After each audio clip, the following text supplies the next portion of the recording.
Isipin ang iyong sarili sa dulo ng iyong buhay. Sa pagbabalik tanaw mo at pag-survey sa iyong inaasahang mahabang taon, naiisip mo, ginawa ko ang buhay na gusto ko. Ginawa ko ito sa aking paraan. Ngayon, bumalik sa kasalukuyan. Sigurado ka sa kurso na sabihin na, nabubuhay ka ba sa hinaharap na gusto mo ngayon? Mayroon ka lamang nitong buhay upang mabuhay. Kailangan mong gawin itong bilangin. At kung ito ay hindi mabibilang, kung ikaw ay natigil sa isang route, oras na upang makawala dito. Oras na para kumilos, dahil ang daan patungo sa buhay na gusto mo ay sa pamamagitan ng pagkilos. Sa pamamagitan ng sinasadyang mga pagpipilian na naguugnay sa punto kung nasaan ka ngayon sa kung saan mo gustong marating. Hindi mo kailangang maging pasibo sa pagbabago. Ang pagbabago ay hindi kailangang mangyari sa iyo. Maaari kang maging ahente nito dahil sa loob ng bawat isa sa atin ay isang mas epektibo at magaling na tao na nagpupumilit na makalabas. Ngunit kailangan muna nating lumikha ng mga pangyayari upang palayain ang taong ito. Kailangan nating lumikha ng isang buhay kung saan posible ang mga magagandang bagay. At nangangahulugan iyon ng pag-iisip ng maaga at paggawa ng mga pagbabagong nagbibigay daan dito. Ngunit para magawa ang mga pagbabagong iyon, kailangan nating maunawaan kung paano gumagana ang pagbabago sa antas ng pag-iisip. Minsan ay sinabi ng dakilang pilosopo na si Seneca, ang matapang ay malaya. Iikot ito, at ito ay pare-parehong totoo. Upang maging malaya, maging matapang. Una, dapat kang maglakas loob na isipin ang buhay na gusto mo. Ano ang hitsura nito? Maging matapang at isipin kung ano ang nais ng iyong puso. Hindi mo kailangang mag-isip ng maliit sa lahat ng oras. Kung mayroon kang malalaking pangarap, gawin mo ito. Maglakas loob na gawin silang totoo. Maglakas loob na maniwala na kaya mong tuparin ang iyong mga pangarap sa buhay na ito habang kaya mo pa. Tinatawag ito ng mga psychologist na self-efficacy. Ang paniniwala sa iyong kakayahang maisakatuparan ang iyong itinakda na gawin. Ang bawat natapos na gawain, gaano man kahinhin, ay nagpapatibay sa paniniwalang ito. At ang self-efficacy ay ang pundasyon kung saan ang lahat ng ating malalaking tagumpay ay itatayo. Narito ang magandang bagay tungkol sa tunay na self-efficacy. Lumilikha ito ng isang banal na siklo. Nagtakda ka ng may isang tagumpay sa isip at ang bawat tagumpay ay nagpapataas ng iyong kumpiyansa.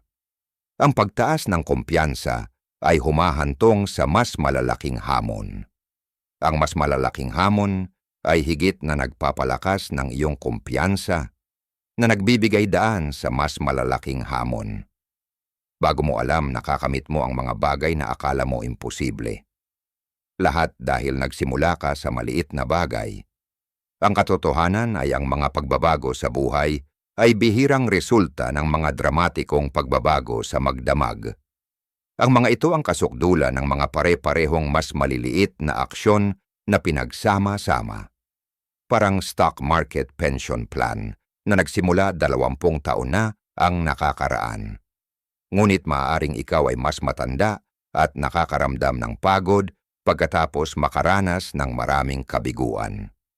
Minsan maaari tayong mag-alinlangan tungkol sa mga plano o maging sa mga resulta ng ating mga aksyon. Ano ang punto? Walang magbabago kailanman. Hindi ko makuha ang mga bagay na gusto ko. Hindi totoo yan. Hindi ito totoo sa atin. Ang paniniwalang iyon ay hindi iginagalang kung ano ang maaari nating maging. Hindi nito iginagalang ang potensyal na mayroon tayo upang mapabuti. At hindi rin ito totoo. Nangangahulugan ito ng pagiging tapat sa iyong sarili tungkol sa iyong panimulang punto, magagamit na mga mapagkukunan at antas ng pangako. Mas mahusay na maging totoo tungkol dito ngayon kaysa sa ibang pagkakataon kapag ang mga napalampas na layunin ay nagsimulang magtambak. Upang matulungan iyon, Hatiin ang iyong mas malalaking layunin sa mas maliit, masusukat na mga milestone. Ang bawat isa sa mga ito ay dapat na isang bagay na maaari mong tiyak na suriin bilang kumpleto. Ang diskarte na ito ay nagbibigay ng regular na feedback sa iyong pag-unlad at lumilikha ng mga natural na paghinto para sa pagdiriwang habang tumatakbo ang oras. Kaya kapag nakuha mo na ang iyong mga layunin, isipin kung ano ang magagamit mo para maging totoo ang mga ito. Halimbawa, kung gusto mong magsimula ng isang negosyo na nagkakahalaga ng $1,000,000 upang magsimula, ngunit wala kang $1,000,000 at hindi ka makakakuha ng $1,000,000, iyon ay isang problema. Mag-imbentaryo ng iyong aktwal na mga mapagkukunan, oras, pera, kaalaman, kasanayan, at suporta sa lipunan. Ito ang mga blok ng pagbuo ng iyong plano. Kung may malaking agwat sa pagitan ng kung ano ang kailangan mo at kung ano ang mayroon ka, kakailanganin mong ayusin ang iyong layunin o lumikha ng isang bahaging nakatuon sa pagkuha ng mga mapagkukunang iyon. At kung hindi mo makuha ang mga mapagkukunang iyon, okay lang din dahil kailangan mong magtakda ng mga layunin na maaari mong aktwal na makamit gamit ang oras at mga mapagkukunang magagamit mo. Lahat tayo ay may limitadong enerhiya sa bawat araw at kung paano natin ito ginagamit ay napakahalaga. Isipin kung saan napupunta ang iyong enerhiya sa kasalukuyan. Ginagastos mo ba ito sa mga aktibidad na naaayon sa iyong plano o nauubos ito ng mga bagay na hindi nagsisilbi sa iyong mas malaking layunin? Minsan ang pinakamahalagang pagbabago na magagawa natin ay ang pag-aaral na tumanggi sa mga pag-ubos ng enerhiya na hindi nagpapasulong sa atin. Ito ay maaaring mga hulugan ng pagsasabi ng hindi sa tinatawag na mga pagkakataon na nagiiwan sa iyo ng pagkaubos o pag-atras mula sa mga nakakalason na relasyon na kumukonsumo sa iyong mga mapagkukunan nang hindi nagbibigay ng kapalit. At tandaan na magtayo sa mga panahon ng pahinga. Hindi ito dapat ipagkamali sa katamaran. Isa itong madiskarteng pamumuhunan sa iyong pagiging produktibo sa hinaharap. Naiintindihan ng pinakamatagumpay na tao na ang pamamahala ng enerhiya ay kasing halaga ng pamamahala ng oras. Tiyaking mayroong ilang masasayang oras na binuo sa iyong plano. Matulog man iyon, mag-ehersisyo, o kahit na mga video game. Anumang uri ng pahinga ang gusto mo, isama iyon sa iyong mga plano. Gayon din isaalang-alang ang mga tao sa paligid mo. Sinasabi na kami ang karaniwan sa 5 tao na pinakamadalas naming ginugugol. Sino ang mga taong iyon sa iyong buhay? Sinusuportahan ba nila ang iyong pananaw para sa pagbabago o hinaharangan ba nila ito? Hindi mo kailangang alisin ng husto ang mga tao sa iyong buhay, ngunit maaring kailanganin mong intensyonal ang paghahanap ng mga mentor at kapantay na tumatahak sa katulad na landas. Maghanap ng mga komunidad kung saan normal ang iyong mga hangarin.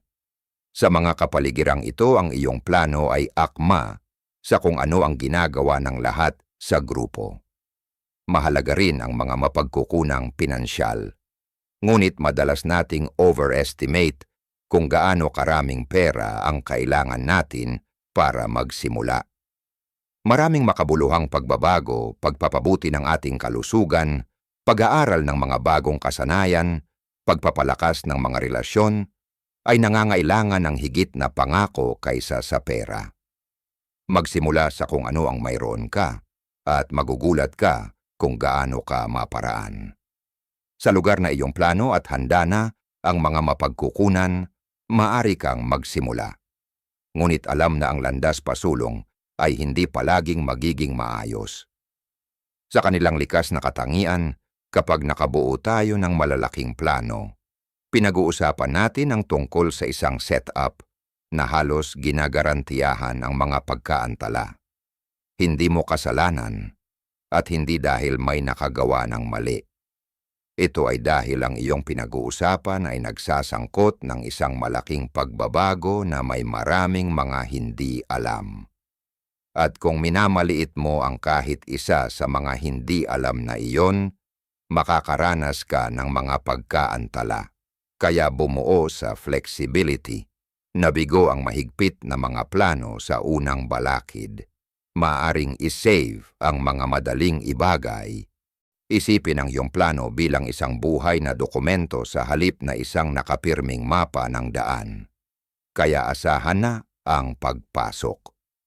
Kung ang iyong plano ay nag-aakala na walang mga sagabal at tumatagal ng 3 buwan, pagkatapos ay ipagpalagay ang 1 o 2 at ang budget ay 5 buwan. Ito ay pagiging makatotohanan lamang tungkol sa likas na katangian ng malaking pagbabago. Alamin na ang mga plano ay maaaring kailangang baguhin at payagan ng ilang flexibility kung sakaling kailanganin mo ang opsyong iyon. Hindi ka rin magkakaroon ng pagbabago ng walang pag-urong o 3. Ito ay hindi maiiwasan. Ang pagkakaiba sa pagitan ng mga nakakamit ng kanilang mga layunin at ng mga hindi madalas ay nakasalalay sa kung paano sila tumugon sa masamang balita. Kahit na naisip mo na ang mga isyu, isama din ang pahinga at oras sa iyong plano para makabangon mula sa mga pag-urong. Halimbawa, kunin ang iyong pagganyak. Ito ay aagos. Sa halip na umasa lamang sa pakiramdam ng motibasyon, bumuo ng mga sistema at gawi na nagpapanatili sa iyo na sumulong kahit na sa panahon ng mababang enerhiya. Maliit na pare-parehong aksyon ay madalas na nagbubunga ng mas mahusay na mga resulta kaysa sa isang beses na magiting na pagsisikap. Kaya, magsimula. May plano ka. Ngayon ay oras na upang isagawa ang iyong plano. Dapat mong sabihin sa iyong sarili habang nagsisimula ka, narito ako para gumawa ng trabaho. Ang trabahong inilatag mo sa iyong plano, pagkatapos ay gawin mo ito ng hindi nag-aayos sa kinalabasan. May mga araw na mararamdaman mong gumagawa ka ng malalaking hakbang. Maaring maramdaman ng ibang mga araw na umuurong ka. Normal lang yan. Tandaan na ang pag-unlad ay hindi linear. Ang mahalaga ay consistency. Ang mahalaga ay nagpapakita araw-araw kahit na mahirap. Lalo na kapag mahirap, dahil narito ang katotohanan. Ang malalim na personal na pagbabago ay nangyayari sa mga sandali kung kailan tayo natutokso na sumuko. Ito ay sa pagtulak sa paglaban na tayo ay lumalakas. Ito ay tulad ng pagbuo ng kalamnan. Ang paglago ay hindi nangyayari kapag ito ay madali. Ito ay nangyayari kapag ikaw ay nasa dulo ng iyong kapasidad. Kapag ang iyong mga kalamnan ay nasusunog at nagmamakaawa sa iyo na huminto. Doon nagkakaroon ng pagbabago. Kaya, yakapin ang kakulangan sa ginhawa. Maligayang pagdating sa mga hamon. Hindi sila hadlang sa iyong pag-unlad. Sila ang iyong pag-unlad. Kung kailangan mong baguhin ang iyong mga plano, huwag mag-alala tungkol dito. Nangyayari ito sa pinakamahusay sa atin. Ganyan ang buhay. Halimbawa, kung mayroon kang plano na magtayo ng isang negosyo sa gilid, ngunit natanggal ka sa trabaho, kailangan mong mag-adjust at mabilis. Binanggit namin ang kahalagahan ng pagiging makatotohanan. Kung kailangan mo ng bagong pangunahing trabaho, ang iyong side job ay maaaring kailanganing ihinto hanggang sa maibalik ang iyong pinagmumulan ng sentral na kita. Ayos lang yan. Hindi 1 buwan ang time frame namin dito. Kung kailangan mong i-pause ang iyong plano upang makakuha ng trabaho, pagkatapos ay gawin iyon at iangat ang iyong ulo. Nagsusumikap ka pa rin sa iyong mga layunin, ngunit kailangan mo ng mas maraming oras upang makumpleto ang mga ito. Ang ilang mga problema sa ating buhay ay sanhi ng mga bagay na hindi natin kontrolado. Ngunit ang ilang mga problema ay sanhi ng sa amin. Nakukuha natin sa sarili nating paraan. Nagagalit kami na ang mga bagay ay hindi nangyayari ng mabilis hanggat gusto namin. At pagkatapos ay sa pagkabigo, ginagawa namin ang pinakamasamang bagay na posible. Huminto kami. Huwag kang magkamali. Ang tunay na pagbabago ay hindi limitado sa ngayon. Ito ay tungkol sa paglikha ng pangmatagalang pagbabago na pangunahing nagbabago sa iyong landas sa buhay. Nangangailangan ito ng ibang mindset na maaring makitungo sa mga buwan at taon. Kaya't maging handa para sa mahabang haul. Malaki ang pangarap mo.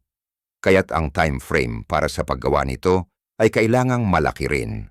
Ang pag-usad mula linggo hanggang linggo ay maaring hindi gaanong hitsura. Ngunit ito ay pag-unlad. Ganyan ang tunay na pagbabago sa buhay. Maliit na pagbabago sa paglipas ng panahon. At maging matiyaga sa iyong sarili. Huwag magmadali. Ang Roma ay hindi na itayo sa isang araw. Ang pagkumpleto ng iyong mga layunin sa buhay ay hindi rin gagawin sa isang araw o isang buwan. Ang pinakamagandang bagay sa buhay ay nangangailangan ng oras. Ipagdiwang ang mga panalo, ngunit panatilihin ang isang antas ng ulo tungkol sa iyong potensyal na pagunlad bawat linggo. Kung nagsimula kang makipag-date muli, halimbawa, makikilala mo ba ang iyong bagong kasosyo sa buhay ngayong linggo? Napakaraming itanong mula sa isang linggo. Ang iyong milestone na layunin sa kasong ito ay dapat na maliit. Isang dinner date. Kung mayroon kang nakatakdang petsa, maganda iyon. Naabot mo ang iyong layunin para sa linggo. Maaring hindi ito isang magandang petsa at maaring hindi ito lumampas sa isang petsa. Ngunit yun ang mahalaga. Pace yourself. Ang bawat araw ay tulad ng isang piraso sa isang chessboard na aming ginagalaw upang maabot ang aming pinakalayunin. Sa chess, hindi ka maaring pumunta mula sa wala tungo sa tagumpay sa isang galaw. Kailangan mong iposisyon ang iyong mga piraso, umangkop sa mga pag-unlad sa paligid mo, at patuloy na bumuo ng lakas sa paglipas ng panahon. Susundan din ng iyong plano ang trajectory na ito. Kaya, maging matiyaga, kumilos ng mabilis. Ngunit kung kinakailangan, maglaan ng iyong oras at maging mabagal. Tandaan kung bakit mo sinimulan ang paglalakbay na ito sa unang lugar upang makagawa ng makabuluhang pagbabago. Ito ay tungkol sa kung ano ang mahalaga sa iyo.